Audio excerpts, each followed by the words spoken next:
Welcome to Short Movie Channel. Our story is about three siblings who discover extremely powerful technology that determines the fate of Earth.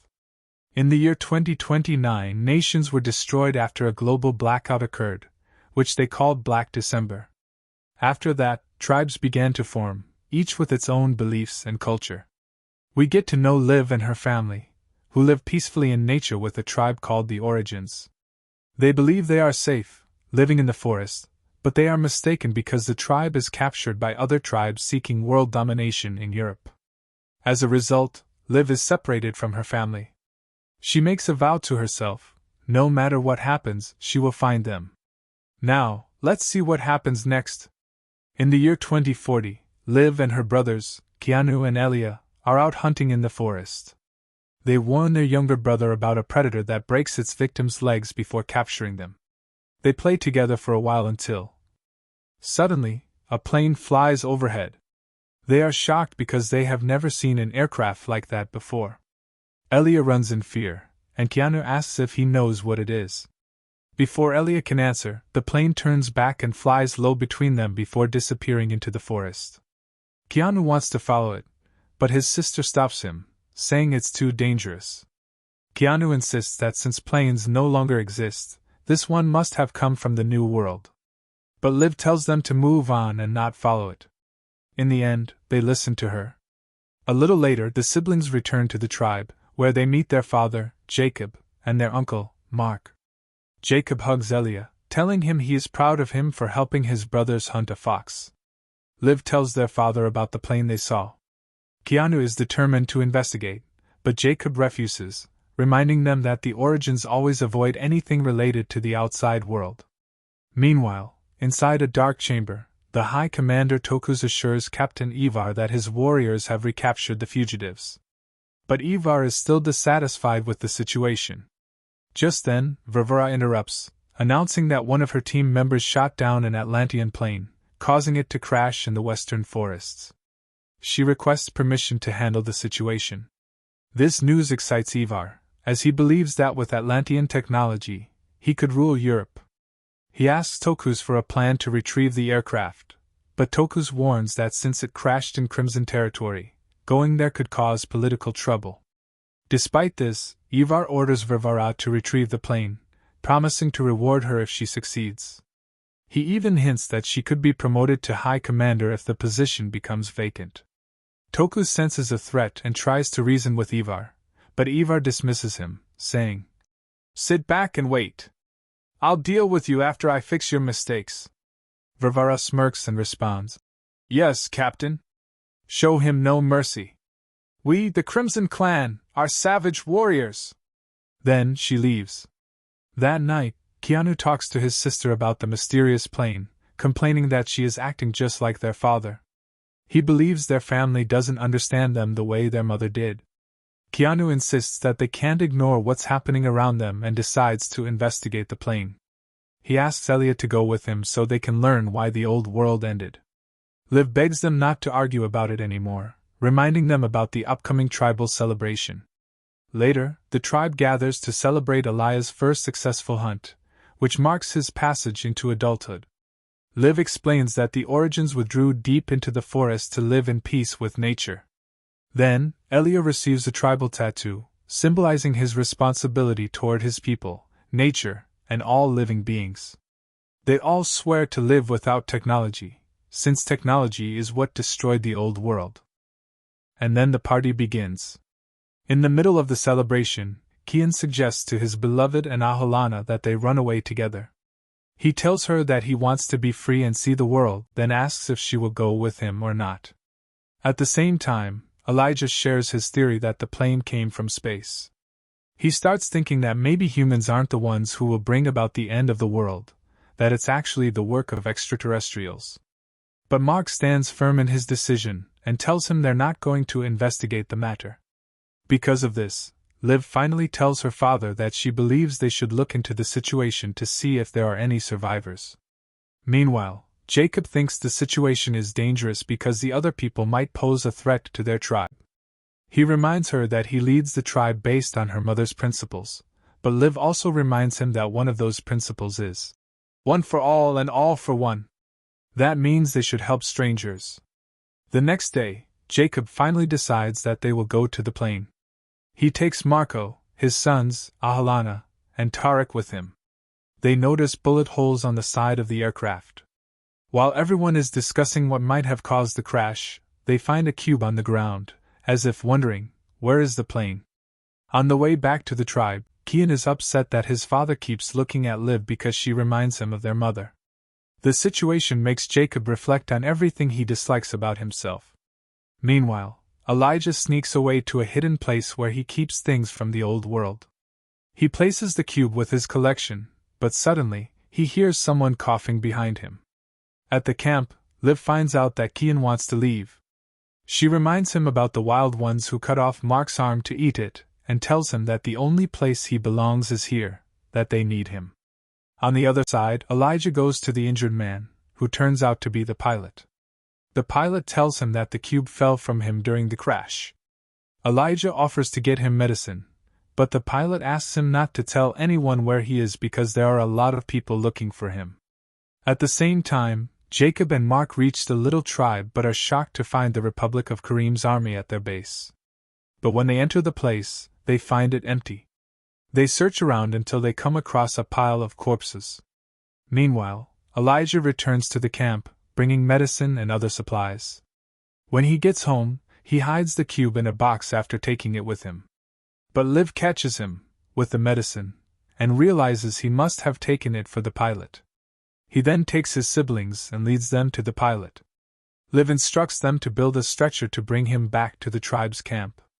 On the other side, in the little tribe, a dying soldier tells them that the tribe slaughtered people while searching for the Atlantean pilot.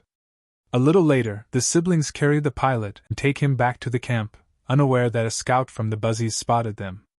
When they arrive at the tribe, the people are shocked and refuse to help the pilot to avoid trouble. But Liv insists that Dr. Louise treat him. Meanwhile, Jacob and Mark sneak into the medical tent and give the cube to the pilot. The man tells them that the cube contains a message from his people, warning of a great danger coming from the east. The pilot insists that they must deliver the cube to the ark where it belongs and warns them not to let it fall into the wrong hands. Elijah promises to help and asks the pilot how the old world ended. The pilot tells him he will find out, but only if he helps him. As Elijah steps out of the tent, he finds Jacob telling the story of how the Crow tribe attacked the Night of Innocence while searching for the plane. That's why they decided to return the pilot to the wreckage of his aircraft. Jacob orders his people to prepare their weapons in case they are attacked. While preparing, Jacob commands Tarek to request reinforcements for the battle. But then, the Crow leader approaches peacefully, and does not attack. However, just as things seem calm, one of the Crow warriors suddenly shoots an arrow into Louise's neck. Chaos erupts in the area, and both sides start fighting. Jacob fires at the enemies, while Kiama and Leaf engage in battle. Elijah gets cornered, but his brothers help him. In the midst of all the bloodshed, he rushes to the medical tent, where he finds the pilot collapsed on the ground. The pilot tells him to leave, but Elijah says his people have lost. The pilot then asks what will make the cube lead him to the ark, or else more lives will be lost. When Elijah agrees, the pilot activates the cube, which flies into the air, scans Elijah's eye, and then lands in his hand. At that moment, one of the group members snatches the cube and runs off. Kiama and Mark spot him, but when they see the mark on his hand, they tell him to run, realizing he has no other choice. As Kiama turns, he sees one of the group members sprinting through the forest. The group chases him, and a bullet strikes him, sending him tumbling off a cliff. Jacob watches in horror as the scene unfolds before his eyes, just before he also loses consciousness. When he wakes up, he finds himself surrounded by the remaining survivors of his tribe, including Kiama and Mark. Verfa demands to know where the Atlanteans took the cube, but no one responds. Frustrated, she executes one of the prisoners despite Jacob's objections. She then turns to Kiama, promising to let him live if he tells her where Elijah is. When he insists he knows nothing, she raises her sword to kill him, but Jacob intervenes, explaining that all they found was the wreckage of the plane and that they have no clue about the cube. However, Mark suddenly says he knows where the cube is. When Verfa asks him, he smirks and replies, "With your mother." Infuriated, Verfa disfigures him, then kills him in cold blood. She then orders her army to take the prisoners while she and her men search for the cube. Meanwhile, Elijah keeps running until he reaches a ruined shelter, where he decides to rest for a while. On the other side of the abandoned city, Jacob sneaks off and asks about Elijah. He hears that Elijah managed to escape but keeps quiet when people ask him what really happened. At the camp, Leaf searches for her family but finds everyone dead. Grieving, she mourns their loss until she hears someone approaching. Grabbing her bow, she sprints toward the forest despite her injuries. Struggling to move, she hides as the footsteps draw near. When Greta appears, Leaf fires an arrow at her and threatens her with a knife, demanding to know where her family is. Greta responds that they were late and that no one can reach them now. She then dares Leaf to finish her off. Before Leaf can react, Crimson soldiers arrive and surround them. David claims they won't harm her, but Greta begs Leaf to kill her. Suddenly, one of the soldiers strikes Greta on the head, knocking her unconscious. Meanwhile, Elijah tries to activate the cube but finds it broken. He heads to the base to repair it but stops when he hears movement nearby. Quickly, he hides the cube in his pocket and checks out the source of the noise. He spots a man holding a weapon. The man sees Elijah and starts chasing him. Eventually, Elijah realizes the man is German, so he lowers his weapon and apologizes. The man asks if Elijah is from the Little Brotherhood. When Elijah nods, the man introduces himself as Maz, a traveler searching for lost artifacts. Realizing Maz might help, Elijah asks if he can fix something broken, then reveals the cube.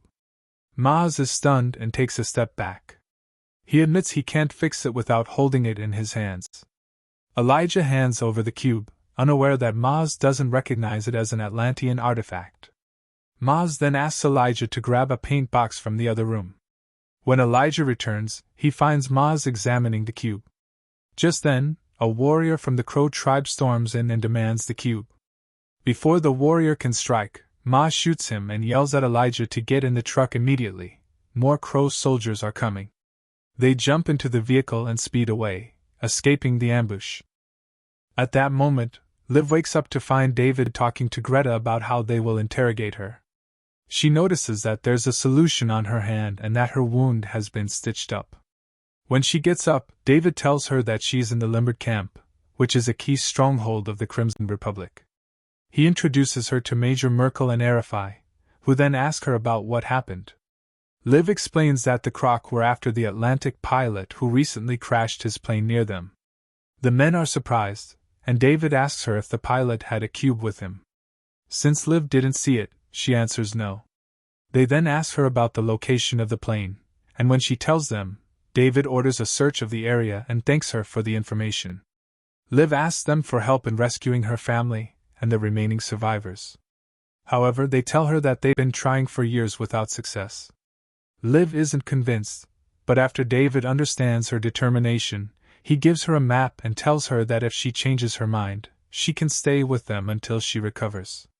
She leaves the room, and David shows her around the camp, explaining that this is the last remaining stronghold near Croc territory, where they have been stationed for years. Liv notices that they trade with other tribes in exchange for supplies.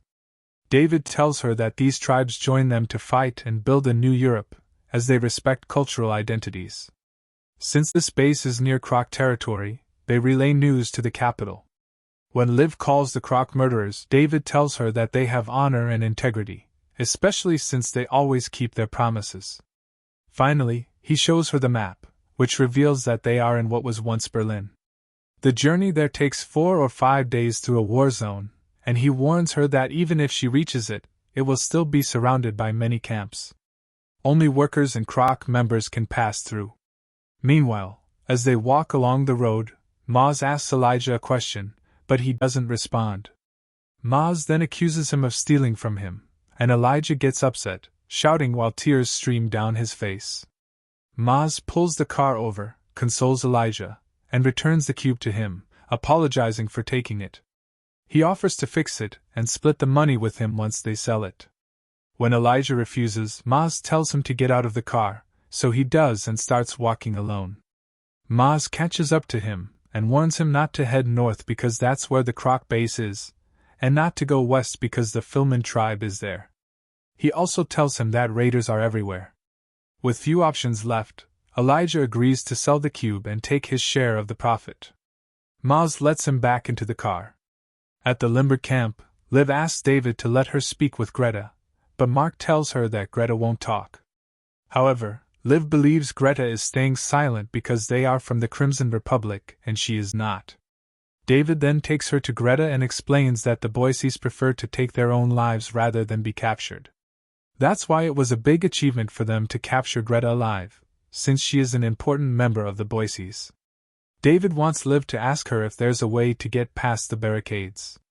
When Liv is alone with Greta, she asks why they killed everyone in Lut Braha and the origins for the sake of one man. Greta reveals that this man had an important cube containing a key and immense power. Liv tells her that her family was taken to Broddock to work in a factory that processes a material called Voke. She explains that they will die within 3 months due to toxic gas exposure, and their bodies will be fed to pigs. Greta tells Liv that it's impossible to reach Broddock alone, but Liv plans to take Greta with her. Greta laughs when she hears this, but Liv argues that since Greta is a valuable warrior to them, her life is worth as much as many workers. Realizing that Liv is her only chance to escape, Greta wonders why Liv would trust her. Liv tells her that she knows Greta will keep her word because the Croc never betray each other. At that moment, Keanu and the others arrive at Broddock. Jacob, the leader of the tribe, advises his son to keep his head down and obey orders for now, then hugs him. Soon after, men arrive to take him away. The prisoners are brought to the factory, where they find the body of a worker lying on the ground. Meanwhile, Liv tells David that if she helps Greta escape, she might be able to save her family. She suggests pretending that she and Greta escape together so that Greta will start trusting her and reveal how to bypass the barricades. Then, Liv could give the Crimson Army the information they need. David tells her to rest while he considers the plan. At the same time, the 3 siblings are scattered in different locations, looking at their origin tribe tattoos, wondering how they will reunite. And with that, the movie ends. If you enjoyed the film, don't forget to like and subscribe to the channel.